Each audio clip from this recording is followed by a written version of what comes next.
11 حركة في لغة الجسد بتوضح ان الشخص ده واقف معاك وبيضحك وبيتكلم بس هو عايز يمشي. اول حركة الجسم المغلق، ان هو يكون واقف مربع ايده، هنا بيتوضح ان الشخص ده عقله مش معاك اصلا. رقم 2 لك نظرة كده على رجله، هتلاقي ان هي مش ناحيتك انت، ناحية الباب، اتجاه تاني غيرك خالص. رقم 3 اتجاه الجسم نفسه اللي هو منطقة الصدر والبطن. انا ممكن مثلا ابقى قاعدة كده بس انا بصالك كده، يبقى معناها ان انا عايزة امشي واخلص بقى، يعني اللي هو مش مهتمة اصلا انت بتقول ايه.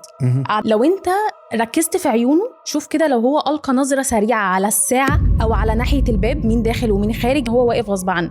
تضييق العين، إن أنا ممكن مثلا أبقى بصلك كده، أيوة كمل، أنا متضايقة من كلامك، مش عاجبني الكلام، في حاجة وحشة جوايا اتجاهك. النني بتاع العين بيبان جدا لو الشخص ده برضو مش حبك، بيبان لو هو عينيه بتضيق، دي حركة لا إرادية عمره ما هيعرف يتحكم فيها. حركات الإيد، لو أنت بتكلمني بعمل أي حاجة، بحاول كده أنت بتكلم تقول لي يا نور إحنا عايزين نعمل حاجة مهمة، وأنا مثلا قاعدة بنظم المكتب أقول لك أيوة، وبحاول أرتب ورق أو أعمل أي حاجة، ده معناها إن أنت مش مهم بالنسبة لي وكل اللي أنا بعمله هو اللي أهم. بنفض مثلا هدومي وأنت بتكلمني. فرق الأذن معناها إن أنا خلاص سمعت كفاية، فخلاص بقى يعني خلصني، انا خلاص سمعت الكلام اللي انت قلته، مش عايزه اسمع تاني. ابتسم ابتسامه صفرة، هي من الفم بس، ابتسامتي ما تبقاش واصله لعيني، يعني عينيا نفسها ما تبقاش بتضحك.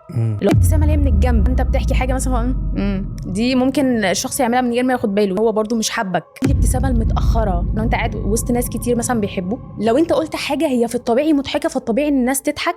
في شخص مثلا ممكن تلاقيه ان هو ما بيضحكش معاهم بس اتاخر في الضحك، اللي هو مثلا ايه، طب اضحك، انا هضحك، طب خلاص انا اوضح ان انا تمام وعادي، وهيروح ضاحك، بيضحك كده وخلاص، يعني تأدية واجب عشان الباقي بيضحك. لو انا حاطه حاجز قدامي، احطه قصادي شنطه مثلا واحطها كده عليا، ان ده حاجز ما بيني وما بينك، مش حابه ان انا اتكلم معاك.